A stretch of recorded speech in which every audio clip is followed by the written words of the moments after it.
여러분들 해외 선물을 하시는 분들, 유튜브를 보시는 분들 도움이 되셨다면 오늘 구독과 좋아요 꼭 부탁드립니다. 바로 시작하겠습니다.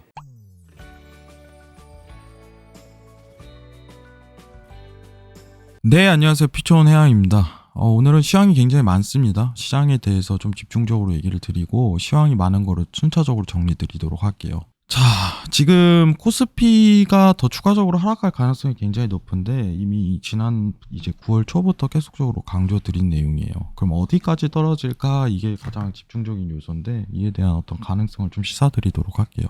자, 지금 미증시 상황과 이제 코스피 상황이 굉장히 맞물리는 시즌입니다. 지금 뭐 한국 내 어떤 증시 상황 그리고 뭐 실적 때문에 문제가 되는 게 아니라 아직은 유동성 시장이 꺼지지 않았다는 반증이 들어가는 거죠. 증시가 지금 하락하는 요인은 정확히 미증시에 대한 안 좋은 여건, 불안성이 고조되기 때문이다. 그럼 미증시에 대한 어떤 미국 의회에 대한 상황은 어떻게 되냐, 이게 평가가 중요해요. 근데 지금 각종 언론에서 이제 테이퍼링에 대한 얘기가 나오는데 테이퍼링에 대한 시장 반응은 아닙니다. 테이퍼 시장 반응은 이미 6월부터 드러났기 때문에 지금 증시가 테이퍼링 때문에 하락한다 이런 거 다 제끼세요. 그러면은 지난주였죠. 미증시가 하락했었던 이유는 부채 한도 부분인데 부채 한도에 대한 협상을 12월 3일까지 연장을 했어요. 자, 근데 증시가 왜 이렇게 힘을 못 받나요? 지금 연장됐는데 왜 그럴까요? 자, 이게 중요한 게 아니라 이제 메인은 인프라입니다. 네, 메인은 공화당, 민주당, 인프라 합의. 결국은 지금 공화당하고 민주당하고 인프라 합의를 해야 증시 상승 요건이 해당이 되는데 현실적으로 증시는 위험자산이기 때문에 가장 좋은 증시의 상승 시나리오는 빠른 합의와 더불어 적은 금액 합의입니다. 지금은 이 포지션이 유리하긴 해요. 증시는 재반등 들어갈 가능성이 높아요. 이대로 나온다면. 근데 적은 금액 합의를 하면 왜 증시가 상승하나요? 국채 발행을 안 하니까. 자, 국채 발행을 안 하면 세금으로 사실상 이제 인프라에 대한 여건 조성을 할 수 있는 환경이 구성이 되는데 그럼 증시에 대한 어떤 탄력을 붙일 가능성이 높다. 지금 국채 발행을 더 추가적으로 한다면 증시에 좋은 현상이 아닙니다. 자, 근데 타임라인이 설정이 돼 있어요. 펠로시 민주당 의원이 31일까지라고 부연 설명을 한 사람입니다. 부연 설명 완료된 상황. 그러면은 31일까지 합의 가능성이 있냐 없냐? 없다는 거죠. 시장은 불안성 더 고조로 추가적인 하락 모멘텀을 그릴 가능성이 굉장히 높다. 이렇게 평가하시는 게 좋아요. 지금 코스피가 오늘 2900선 접근을 했는데 금방 깨겠죠 또. 금방 깹니다. 근데 이전에 여러분들이 좀 보셔야 될 게 뭐냐면은 제가 일전에 사실 나스닥에 대한 증시 상승 이제 제한적인 모멘텀이 그리는 게 여기서 나온다고 얘기를 드렸어요. 지금 이제 주황색으로 보시는 게 미증시 나스닥 차트인데 코스피랑 일련성으로 동일하게 가죠. 그러면은 일단 채널링 구성으로 좀 들어갈 가능성이 굉장히 높다는 게 시장에 대한 객관적인 판단이에요. 시장에 대한 객관적 판단. 지금 이 구성 요소에서 채널링에 대한 구성 요소로 일단 접근이 들어가고 그 다음에 하락 모멘텀을 그리는데 더 빠질 구간이 많이 남아있다는 걸 전제가 많이 보여있죠.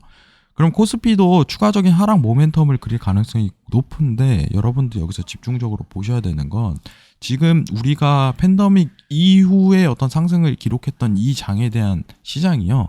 빠지기는 빠져요. 조정이라고 저는 평가를 합니다. 이 구간이. 근데 어디까지 가냐? 라고 평가를 했을 때 2011년도 차트를 비교해 보시는 게 가장 이상적이라고 보고 있어요. 지금 퍼센테이지 비율로 봤을 때 피보나치에 대한 그림을 크게 보도록 할게요.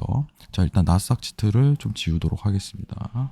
지금 차트를 보시면은 일정과 같은 시장 상황에 대한 구성이 이제 어떻게 보면은 이때 나오죠. 리먼 브라더스 사태 2008년 이후에 유동성 시장이 주입이 됐을 때 증시 상승을 똑같이 견인을 했습니다. 그러면은 이때 고점 대비해갖고 빠지는 하락에 대한 비율이 여러분들 평가하시면은 퍼센테이지 30% 이상에 대한 고점 대비 하락률을 기록합니다. 30%로 평가하는 게 낫겠죠. 그러면은 지금 상승분 대비해갖고 30%에 대한 입장을 바꾼다면은 문제는 어디서 발동을 하냐? 2600선까지 접근 가능성이 시사된다는 거예요.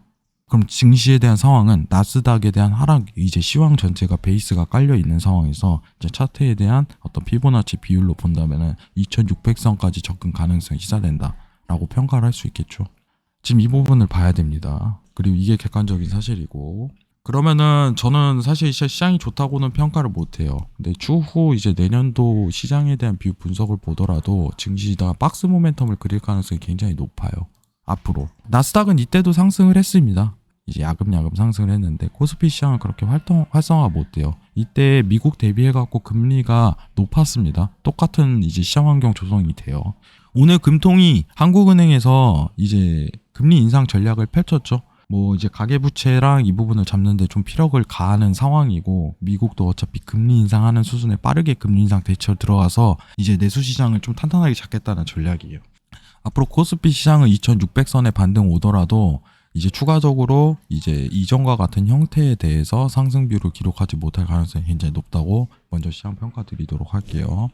이때 진정한 트레이딩에 대한 싸움이죠. 사실 주식 선정에 있어서 이 정도만 평가하시고, 아직은 31일 이전 이제 미증시 반영 요소가 있기 때문에 31일 이전에 추가적인 어떤 재상승 뷰는 나타내기 힘들다라고 평가를 드릴게요. 지금 가장 좋은 시나리오는 시장이 적은 금액으로 합의를 봤을 때 가능성이 제일 높다. 자, 저기서 말하는 적은 금액은 1조 달러 내의 상승입니다. 코스피 2600분에 대한 추가 하락 가능성은 2011년도 과거 차트, 유동성 조정에 대한 차트 분석으로 접근하셔야 됩니다.